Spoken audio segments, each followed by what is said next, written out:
A paz do Senhor, meus amados. Bom dia aos senhores professores, senhores alunos, para mais um encontro sobre as nossas lições da Escola Bíblica Dominical. O tema desta feita é a lição de número 4, a iluminação espiritual do crente. Desde já, quero deixar uma sugestão aos professores. Nós, sempre quando vamos lecionar, pensamos no conteúdo como um todo. Sim, é importante. Primeiramente, é importante entender o título para então entender o propósito da lição em si. O tema iluminação espiritual do crente sugere algo do tipo esclarecedor, algo do tipo que venha dar entendimento. O homem natural, como diz Paulo aos Coríntios, não entende as coisas do espírito. O homem natural não compreende as coisas que são sobrenaturais, que são primeiramente divinas. Logo, é importante nós pensarmos no conceito de iluminação, que não tem a ver com o iluminismo, não tem a ver com aquela perspectiva gnóstica, onde uma pessoa não tem conhecimento, mas na medida que ela vai estudando, ela vai galgando conhecimento, então ela vai sendo uma pessoa iluminada. O título desta lição tem a ver com o encontro do crente com Deus, e a partir desse encontro do homem com Deus, ele ter uma iluminação espiritual, ou seja, um entendimento que só quem é espiritual discerne. Voltaremos sobre esse ponto já já. O texto áureo está escrito assim: para que o Deus de nosso Senhor Jesus Cristo, o Pai de glória, vos dê em seu conhecimento o espírito de sabedoria e de revelação. Efésios capítulo 1, versículo 17. Esse texto não é exclusivo para líderes, para obreiros, mas sim para todos os que amam e aguardam a vinda do Senhor. Paulo está desejando que Deus dê o espírito de sabedoria e de revelação aos crentes em Éfeso. Por que não dizer a todos os crentes que servem ao Senhor? Sabedoria não para engrandecimento próprio, mas para compreender a palavra e compreender os propósitos de Deus para a nossa vida. Revelação aqui também não tem a ver em saber coisas ocultas da vida do ser humano, mas conhecer os mistérios de Deus, ocultos em Deus, mas que Deus revela aos homens. A verdade prática esclarece muito bem qual é o propósito também desta lição, quando diz assim: a vocação do crente inclui a herança das preciosas riquezas conferida aos eleitos pela grandeza do poder de Deus. Quais são as riquezas conferidas aos eleitos? Estudamos na aula passada que quem é salvo em Cristo, se arrependeu dos seus pecados, ele foi além de eleito, ele foi predestinado. Eleito significa estar em Jesus, escondido em Jesus, para a tão grande salvação que Deus nos proporcionou. O texto desta lição também se baseia em Efésios capítulo 1, versículo 15 ao 23. Amado, é sempre importante nós, queridos alunos, professores, buscarmos entender quais são os propósitos, os objetivos da lição bíblica, para então termos um norte melhor no estudo das nossas lições e compreender aquilo que os comentaristas tendem a querer deixar para nós. O objetivo geral, sem dúvida, desta lição 4 é esclarecer a dimensão da nossa chamada. Primeiro ponto. Segundo, as riquezas da herança divina e a grandeza do poder de Deus. Esclarecer a dimensão da nossa chamada é importante, porque primeiramente somos chamados para a salvação. Esse chamamento engloba a todo mundo. A vontade de Deus é salvar a todos.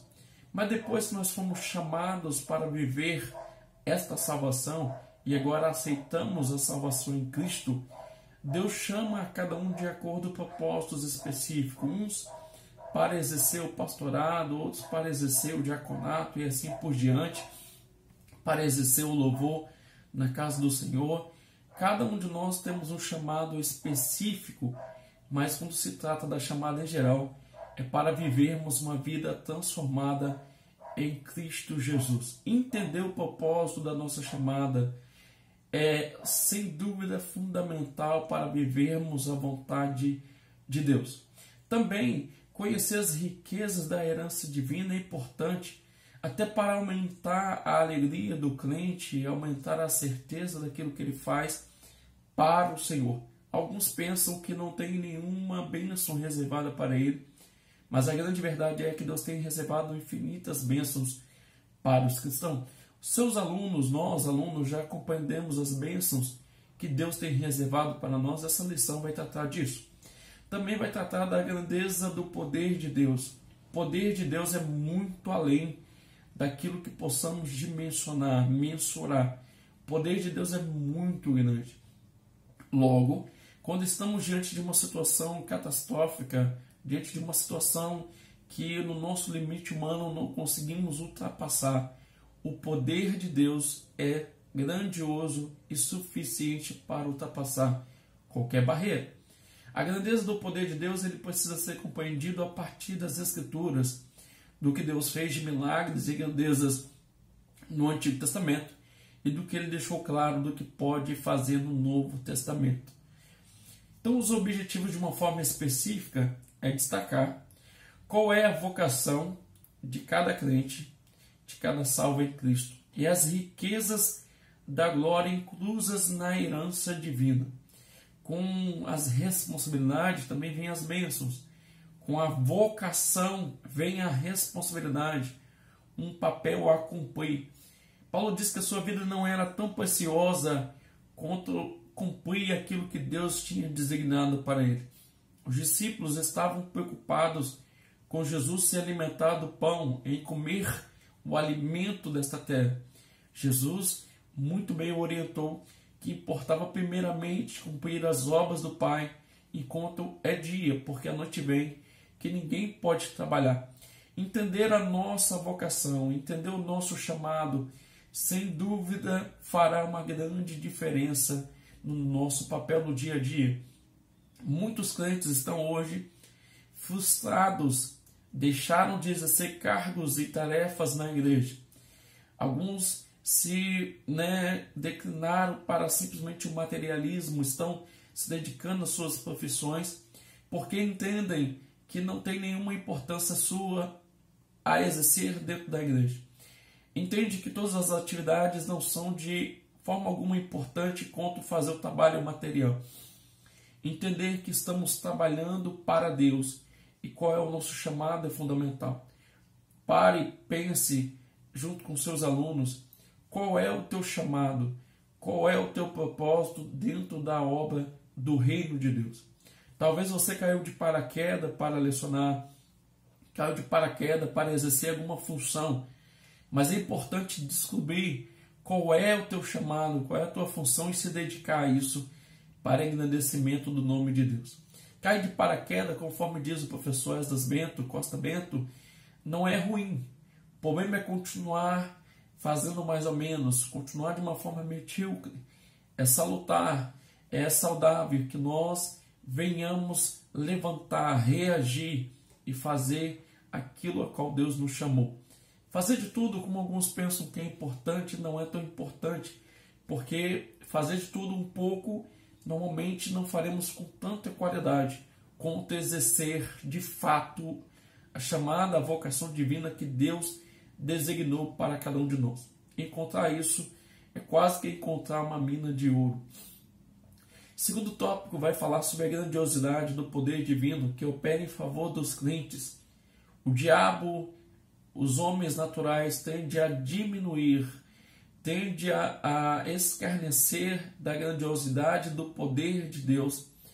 E alguns crentes acabam achando que Deus só cura dor de cabeça, só faz coisas pequenas. Entender a grandiosidade do poder nesse segundo tópico fará com que o seu aluno venha caminhar na dimensão sobrenatural, não só naquilo que ele tem poder de controlar, mas poder e confiança no poder de Deus. Uma coisa disse Deus, duas vezes ao ouvir, diz o salmista, que o poder pertence a Deus. O evangelista Mateus registra em seu evangelho que Jesus disse: é-me dado todo o poder nos céus e na terra. No estudo teológico sobre os atributos incomunicáveis de Deus, vemos que Deus é todo-poderoso, ou seja, Ele é onipotente. Nada é impossível ao nosso Deus, Ele tem todo o poder. Terceiro tópico é falar sobre o exemplo da exaltação em Cristo. Paulo vai dizer aos Filipenses que Jesus, sendo Deus, não teve por usurpação ser igual a Deus, antes se humilhou-se a si mesmo, tomou a forma de homem, foi obediente e obediente até a morte de cruz, pela qual Deus lhe deu o nome que é sobre todo o nome e exaltou ele soberanamente. Interessante quando a gente segue esse exemplo de Cristo, não buscando a nossa própria glória, mas buscando a glória do Senhor. Vamos fazer conforme é exortado aí nesta lição, a lição de número 4. Louvar ao Senhor pela nossa eleição, louvar o Senhor pelo nosso chamado, louvar o Senhor por tudo que Ele nos faz através de nós e em nós, porque tudo é para a glória dEle. Quando buscamos primeiramente a glória dEle, Ele tende de nos usar de uma forma gloriosa. Para isso é importante, querido aluno, querido professor, sempre buscar a iluminação do Espírito para compreender a dimensão da nossa chamada e herança divina. Talvez, se você e eu for os maiores recrutas, empreendedores, líderes, coaches, eles vão tentar dizer quais são as nossas vocações, as nossas aptidões, mas eles conseguirão fazer isso no campo humano, no campo divino. Precisamos do Espírito Santo para nos iluminar, para fazer-nos compreender essa tão grande chamada. A chamada divina, ela não vem simplesmente com bênçãos, mar de rosa, não. A chamada divina também vem com espinho. Olha só, quando Paulo é escolhido e Paulo é eleito, diz o texto sagrado, vai até a casa tal, porque lá eu tenho provido de um, que vai levar meu nome até os gentios, e ele padecerá pelo meu nome. Quem foi esse? Paulo. Paulo fez grande contribuição para o reino de Deus. Paulo foi usado poderosamente por Deus em doutrina, em ensinamentos, em poder. Todavia, Paulo sofreu muito, mas nem por isso a chamada divina era diferente. A chamada divina, às vezes, nos coloca em caminhos espinhosos, mas todavia importa exercermos a chamada divina. Hoje, na era do hedonismo, as pessoas buscam exercer chamados ou vocações só que trazem um alento, só que trazem um bem-estar. Isso no campo espiritual não é simplesmente assim. Logo, buscar a iluminação divina para entender o nosso chamado fará toda a diferença para de fato cumprirmos o nosso papel. Com isso a gente vai poder entender a grandeza do poder do nosso Deus. Isso é muito importante. Então, o que nós precisamos compreender nesta lição para fecharmos aqui mais uma vez? Que todos nós crentes, salvos em Cristo, estamos eleitos, predestinados, e também temos a filiação e o dom do Espírito Santo em nós. Alguns pentecostais, eles entendem que só teremos o Espírito Santo em nossas vidas a partir do batismo com o Espírito Santo, sendo que o batismo significa revestimento. Mas Paulo, escrevendo aos Romanos, ele vai dizer que todos nós que agora estamos em Cristo, recebemos em nossos corações o Espírito Santo. Todos os salvos em Cristo têm o dom, têm o Espírito Santo em si. Quando ele é batizado, ou seja, ele é revestido, não que ele vai receber pela primeira vez o Espírito Santo. Ter o Espírito Santo em nós é ter a iluminação. Ter o Espírito Santo em nós é ter revestimento. É ter dentro de nós uma testificação que somos filhos de Deus. O apóstolo João, escrevendo em sua carta, ele vai dizer que ninguém é necessário que vos ensine, porque vós tendes o Espírito Santo dentro de vós. Nós podemos, na leitura diária das Escrituras, compreender a sua palavra por meio de um estudo severo, profundo, com todo esmero, compreender as grandezas de Deus, porque o Espírito Santo, Deus, como autor da Bíblia Sagrada, estará presente para nos ensinar a sua palavra. Também, segundo essa lição, podemos entender qual o motivo da oração de Paulo pelos salvos. Primeiro, Paulo vai orar para que os salvos pudessem entender sobre a excelente grandeza do poder de Deus. Quando compreendemos a grandeza do poder de Deus, nós não seremos mais reféns do medo, nós não seremos mais reféns dos ideais humanos e humanistas, não. Quando nós compreendemos a grandeza do poder de Deus, vamos olhar sempre na perspectiva divina, ou seja, é impossível aos homens, mas não é impossível a Deus. Está escrito que Deus fará, então Deus fará. Como está escrito que Jesus voltará para buscar a sua igreja, então Ele voltará para buscar a sua igreja. Aquilo que está escrito nas Escrituras, podemos compreender com toda certeza. Um certo pensador disse uma vez que está escrito que Jonas foi engolido pelo grande peixe. Ele acredita, é Bíblia, Sagrada Palavra de Deus.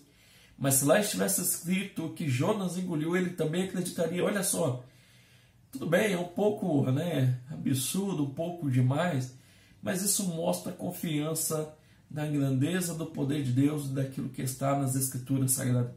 Precisamos compreender e acreditar na Palavra de Deus desta forma, pois toda a Bíblia Sagrada é a Palavra de Deus, por mais que a lógica, o raciocínio humano não possa explicar certos pontos.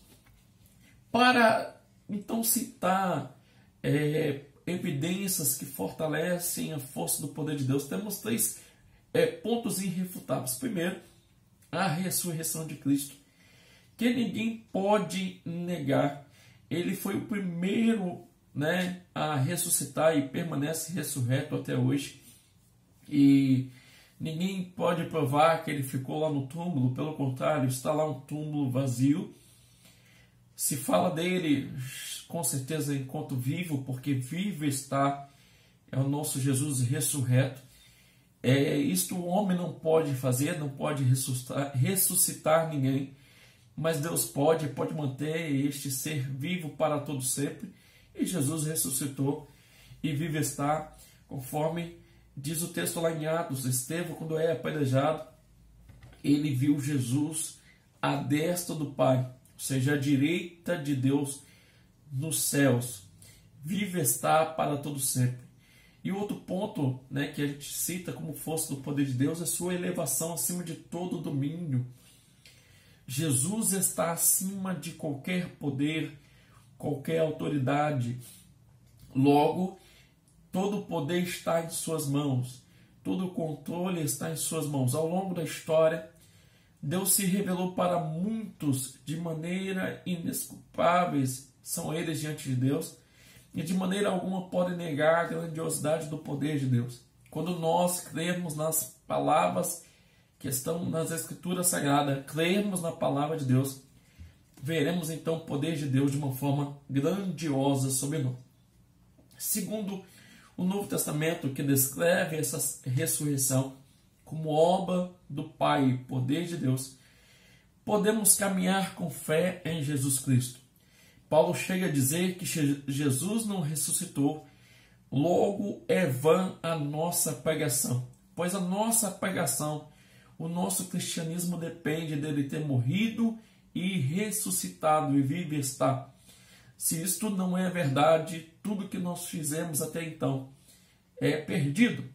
Mas temos evidências sólidas, tanto bíblicas, teológicas, arqueológicas, históricas e outras mais, que sustentam esta tão grandiosidade, que é o poder de Deus em ressuscitar Jesus e vive estar para todo sempre. Com isto vemos o triunfo de Cristo. Primeiro, ele enquanto cabeça da igreja.